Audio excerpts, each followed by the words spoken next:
Hello and welcome to another episode of Virtual Legality. I'm your host, Richard Hoeg, managing member of the Hoeg Law Business Law Firm of Northville, Michigan. And today we are going to talk about a story that we actually did last week. And that story was about Kotaku and their reporting on whether or not the employees at Gearbox had been stiffed of the bonuses that they were promised as part of the Borderlands 3 sales campaign. If you go and look, we've got this video up from April 1st, just about, I guess it's almost 2 weeks ago today, and it said, sources, despite huge sales, Borderlands 3 developers are getting stiffed on bonuses. Now, this was a Jason Schreier article in Kotaku, and we did a video on it because we took a look at what was said in this article, and we noticed a few, not inconsistencies per se, but a certain one-sidedness in the way that it was reported. And frankly, looking at the article, we thought we could give a little bit more explanation as to how these meetings generally go with respect to bonuses, how things are generally done. Now, Randy Pitchford and Gearbox have been in the news, have been in lawsuits and litigation all across the board for the last couple years. So we always say it with the caveat of, hey, this could be an unusual circumstance, but it would surprise us if, as this article proclaims, people had been promised certain amounts of money to be received as bonuses that were now being essentially taken back. And the article in Kotaku never once actually claims that there's any hinky accounting, anything that's fraudulent related to this, just that Randy Pitchford came, gave a meeting to the employees of Gearbox and said, I'm sorry, the projections are lower than I thought they would be, and you're not going to be getting the bonuses that you might otherwise have hoped for.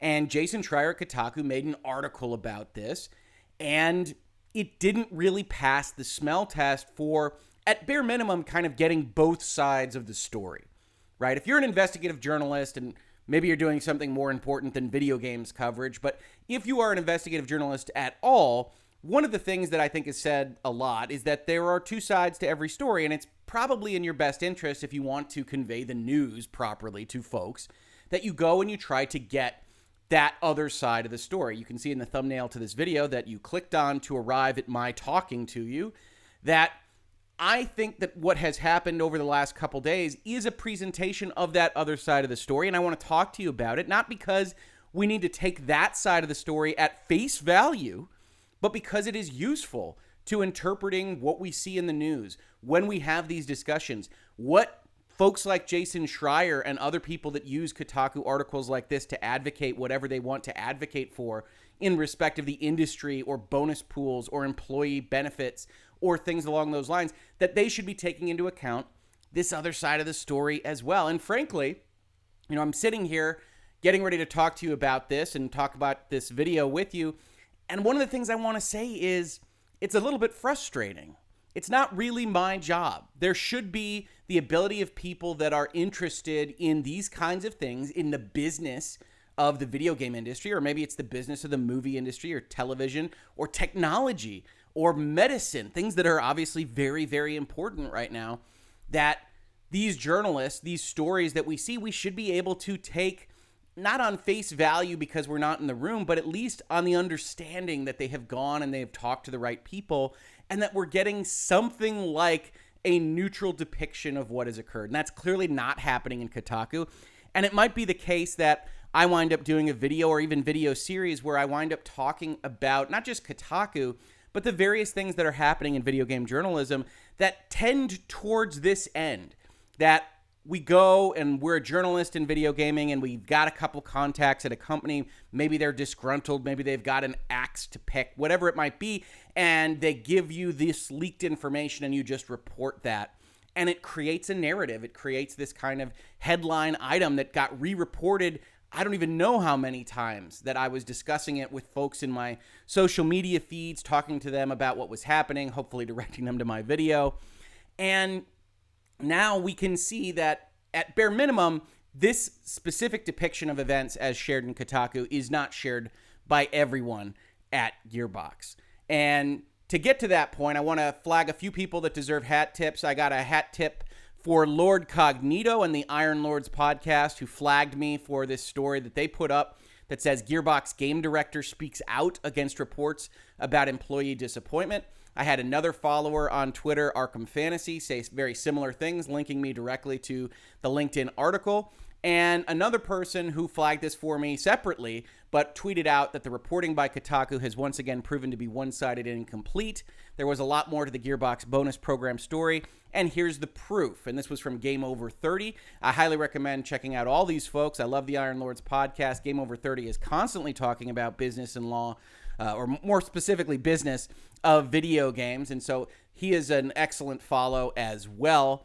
But they all directed me towards this LinkedIn post, which I thought was pretty fascinating. This is a LinkedIn post from Maxime Babin, and I apologize in advance for any mispronunciation there, that is entitled My View on Gearbox and its Royalty Program. And if you're not familiar with LinkedIn, this is a slightly more professional Facebook-y type thing. And the title given for this person is Game Director at Gearbox Studio, Quebec. Now, that's an important piece of the story here, that this is the Quebec studio and not the Texas studio where Gearbox was founded and where I think mostly its headquarters and primary team lives and makes video games, because Quebec was a part of the story that was referenced in the Kotaku article. It says, he said, Pitchford, when explaining the lower bonuses, that the game had been more expensive than expected. The company had grown significantly larger than it had been in the past, as it now operates a second studio in Quebec, Canada, and that their sales projections had been off base. So, again, we don't want to just take the other side of the story at face value, just like we don't want the one side to start out with in Kotaku to be taken at face value. One of the things that jumps out at me is, hey, okay, this person works at and is a partial game director of Borderlands 3 at the new studio that Gearbox formed, that now employs this person, that pays their salary, pays whatever bonus that they get. And it is the formation of this studio and all that salary money and all that overhead that is depressing the profitability of Borderlands 3. Now, I think that's capital expense. I think that's going to essentially be amortized across many games. And I think that while Borderlands 3 might be depressed, as long as Gearbox continues to make games that sell well, this will essentially be spread out as a cost over a number of games, and where you might have had a lower profitability for a future game, that'll be higher. But that's hard to see. That's all projections. That's speculation. But it's worth noting that this person, when we look at this commentary, has this job as a part of the cost side of the balance sheet for Borderlands 3. That, to me, is what I mean by saying, hey, you got to take all sides of the story. You got to discuss what the context is of the people speaking. And yes, what is said here lines up better with my kind of intuitive understanding, having worked at large businesses, having sat in on meetings where profitability and profit sharing are explained, having advised clients about what to say to their employees when their stock ownership plan or their profit plan doesn't quite net out to what they would otherwise have liked to give their employees. So this matches more with my understanding of the world, but that makes it more dangerous, right? If I were a journalist at Kotaku, I would say, okay, that matches up with what I think is happening. I got to be more cautious. And I got to go and solicit those people that Kotaku found on the other side so that we can have a good article, a good story about these things, because that's how you find out the truth. That's how you get a good whole understanding of what's happening at a massive company like Gearbox that has a lot of different people with a lot of different perspectives. But I think this is an important perspective to share. So let's go over it. It says, my name is Max Babin, and I have been in the industry for over 10 years, working for both small indie studios and big AAA companies. From my experience, there is no royalty system as transparent, mathematical, and objective as the one that the Gearbox founders decided to implement. I think what is labeled there is very important. Transparency and objectivity is really, if I were sitting in the room as an employee of one of these studios or anywhere else, that's what I would want to see out of my profit sharing plan. Because once you kind of have a black box system implemented on top of that, everything is lost, right? If you just have your executives, your management, go into a room, decide on everything, and then come out with a number to give you, that is not as useful to you as, here's our top line numbers, here's our costs, you are going to get 7 points out of 100 in a profit sharing plan, and here's what that number winds up being. And they can establish it for you the entire way. that is very, very important, very useful, as long as you aren't accusing them of accounting fraud, which isn't a part of the Kotaku article, and so I don't think is a part of what's happening here at Gearbox. That transparency, that objectivity, that math is important and useful if you want to believe that what you get as a bonus is something that is quote-unquote fair, or at least something that you agreed to before you started work. It is a system designed for people to reap the rewards of the entire studio's success, independent from your position, project, or how in favor you are with leadership. There's no black box. There's not supposed to be office politics that are involved in this, and I think that is, in fact, a good thing. So here's what's wrong with what has been recently reported. Being transparent with numbers doesn't make them a promise. So that was one of the things that really flagged this article originally for me, was that Kotaku started articulating that these employees felt that they had been promised this Borderlands money. And one of the things that I said is that it would surprise the heck out of me, even if you assume that Randy Pitchford and the Gearbox management are characters and they're always up to no good, whatever you want to ascribe in your head to these people, it would surprise the heck out of me that they would make contractual promises to their employees based on the speculation of future profits.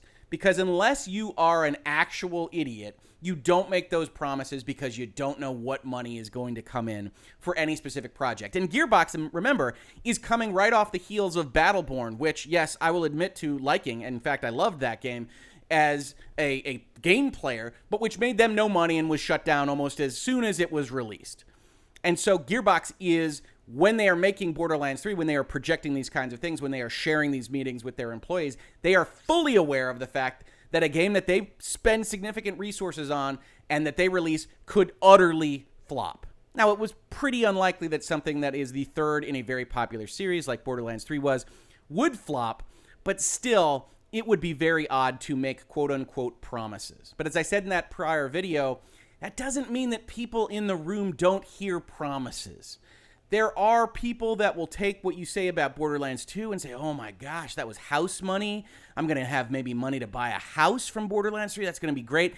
And they start mentally spending it already. And if you're good management, if you're really focused on this, you are trying to limit that. You are trying to set expectations lower. So hopefully you can beat them when that money comes out. And instead, I think if you're going to accuse Gearbox or Randy Pitchford of something, it seems like, at least for a certain subsection of the people at Gearbox, they let their minds run wild with the possibilities of profit sharing on Borderlands 3. And this is what they are sowing from allowing that. Regardless of how you feel about what actually happened at Gearbox, the fact that 6 people appear to have leaked information to Jason Schreier at Kotaku about their being upset does suggest a certain fundamental issue with at least certain portions of the employees at Gearbox. That really can't be argued against. If you've got this contingent inside your close corporation, your small house, and they are deciding to leak directly to an investigative journalist who was always going to make an article like this based on those leaks, then you do have some fundamental morale problem, a faith problem. There are folks at your company that don't believe in management, and that's an issue. But it doesn't necessarily mean that that issue is fully warranted. People don't have to be acting rationally on these kinds of things. They just have to have heard that something was promised. They just have to have started mentally spending that money. We all knew it was a killer project, and we're super excited to see how the fans would respond to it. There were company-wide meetings where various earning projections would be displayed. These projections were displayed as an act of transparency and never made it into any promises. Be cool. Now, there's a couple things I want to note here. First, what appears to have happened is that they had company-wide meetings, potentially financial projection documents that went out to folks that maybe aren't necessarily in the business of reading financial projection documents. And yeah, it's useful if you are Gearbox and you want people to really be focused and maintain a work environment that you say, hey, this is what Borderlands 2 made. And if we had the same amount of sales on Borderlands 3, or if we project a 10% increase because the market size has increased, here's the money that you could potentially be getting. And these are all things that are useful. And if you want to accuse Gearbox of acting badly on these kinds of things, you can. On the other side of the spectrum, though, you do have this kind of component, which is it is useful to see what management is working off of. If you don't think they are defrauding you, if you don't think they are lying, and not even in the Kotaku article from the 6 disgruntled employees, did you get notions that they were deliberately kind of falsifying the projections? It's really a matter of management being optimistic and not hitting those projections, which I don't think is ideal. I don't think that Randy Pitchford or management at Gearbox in general would have had that come out, in terms of actually happening. They would have rather hit a number that was higher than what they projected and make everybody happy and make everybody thrilled to work there. But that didn't happen. And the question always is, do you want that information or don't you? One of the things I like to talk to people about is, if you want that truthful information, if you want transparency, whether it's from management, whether it's from a sports figure you like talking to a reporter, one of the things you have to come to accept is that that transparency means that real human beings will make mistakes, will say things that you don't like. And to some extent, I think you have to accept that. You have to get used to it if you want those honest answers. Because the alternative is, okay, we're not going to share those things because we get in trouble, because we get articles leaked to Kotaku. If you're a sports figure, you say nothing but, oh, the coach asked us to play hard. It was a tough game. We're always looking for the next one. Every day is the next day. Type answers that don't help anyone, that don't make you understand what this person is all about any better. And that's all because they got burned for saying something honestly. And we're seeing that more and more in the social media landscape. We might see that here. We might see Gearbox change its entire policy and procedure. Say, all right, if this is going to be an issue, we're not going to share any projections with you. You guys can just guess as to what your money will be. And if you wind up with a $10,000 check, you'll be thrilled because you had no idea and you should be assuming that it's zero. I don't think that's better for anybody else. But being this transparent, putting projections out there, putting financial statements out there, assumes that people are going to treat them as projections, as speculative, and not say, oh, leak their disgruntledness to Kotaku because the numbers that they got as bonuses aren't what they expected them to be. Continuing, he says, we already got royalties. And Kotaku actually said that. They actually described them as small royalties. And more are coming.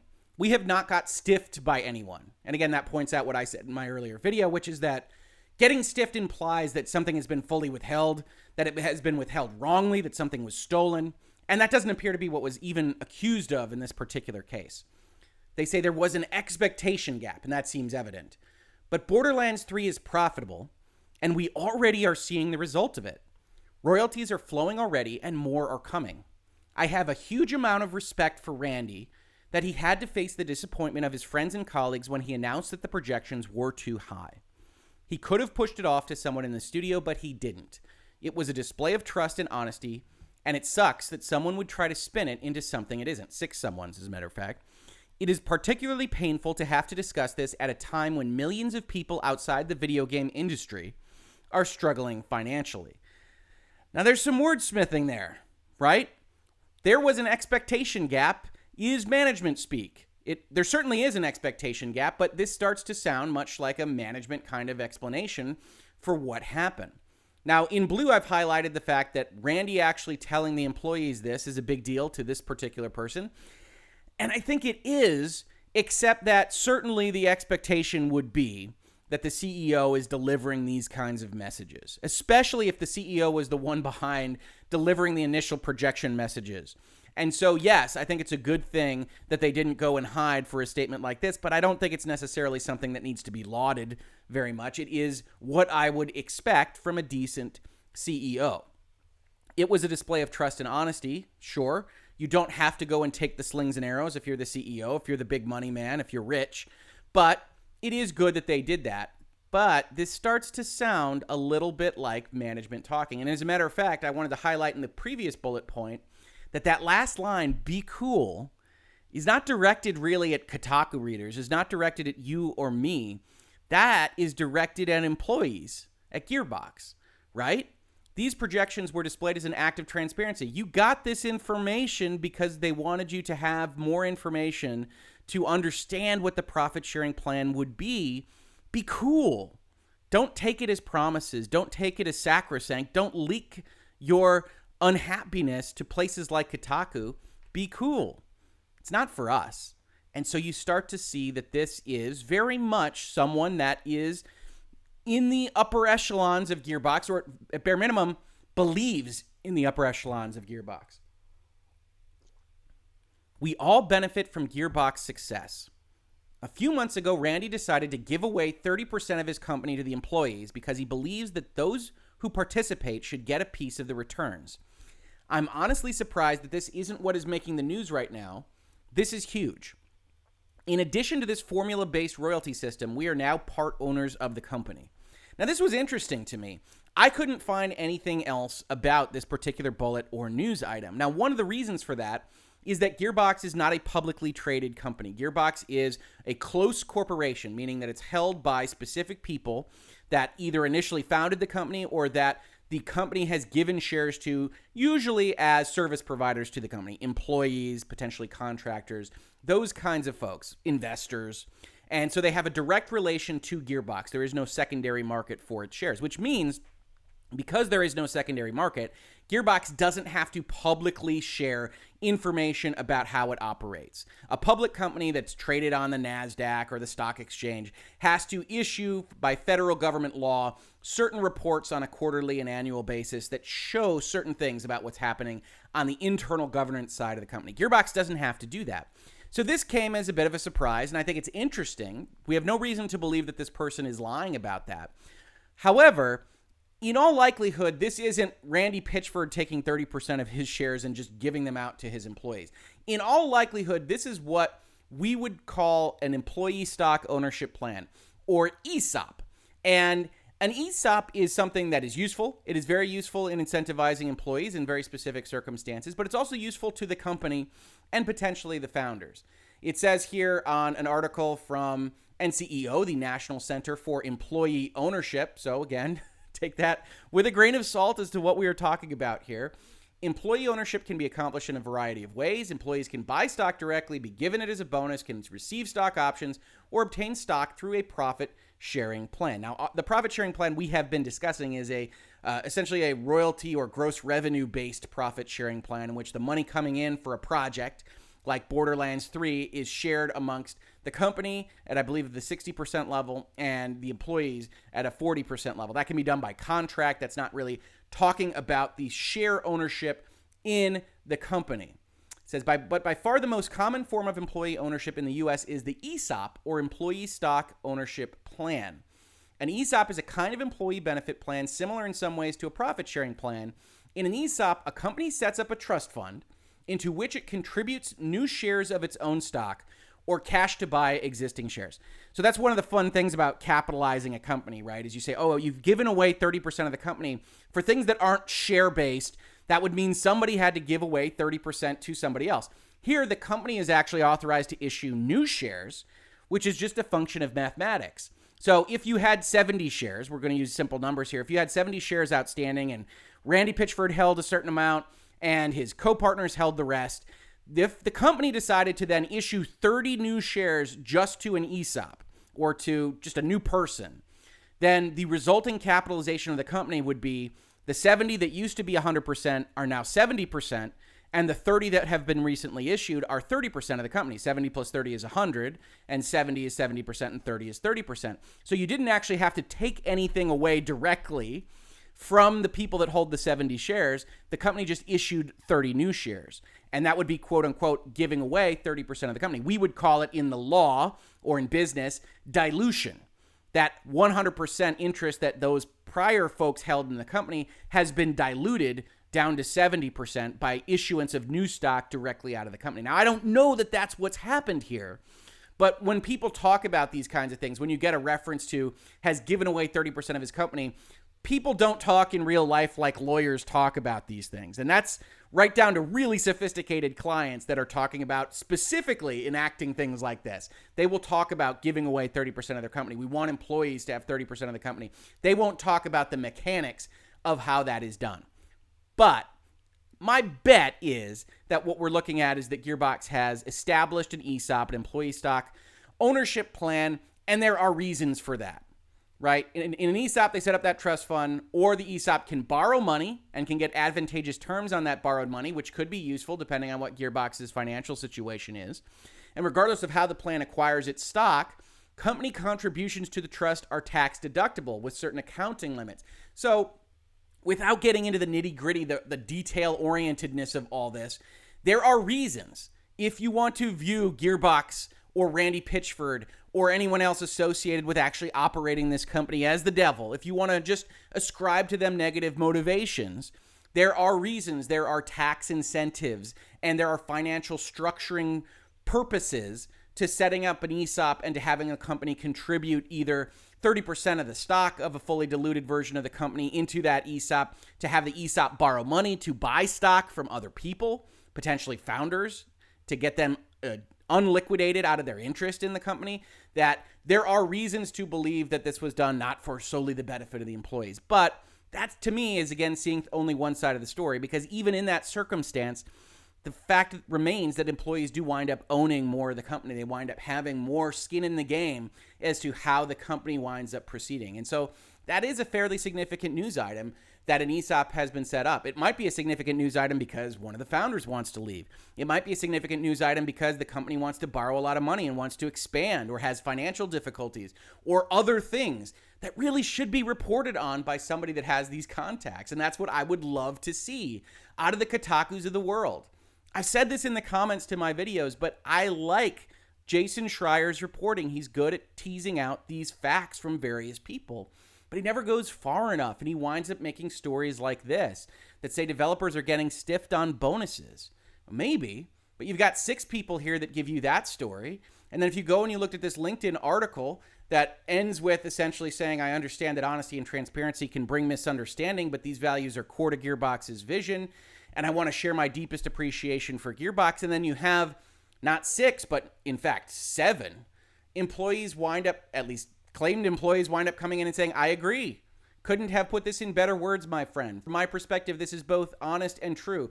I also concur. Thank you for saying out loud what most employees at Gearbox think. What you've got here is not a monolithic, unilateral opinion of what just happened at Gearbox with respect to royalties. And for my money, that is a more interesting story than it was shocking to employees at Gearbox, the developer of the game, when they would not receive the significant royalty bonuses they expected.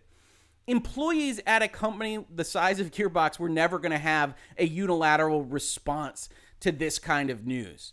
So tell the whole story. That is interesting. That is important to understanding what is happening not just at this company, but companies across the industry.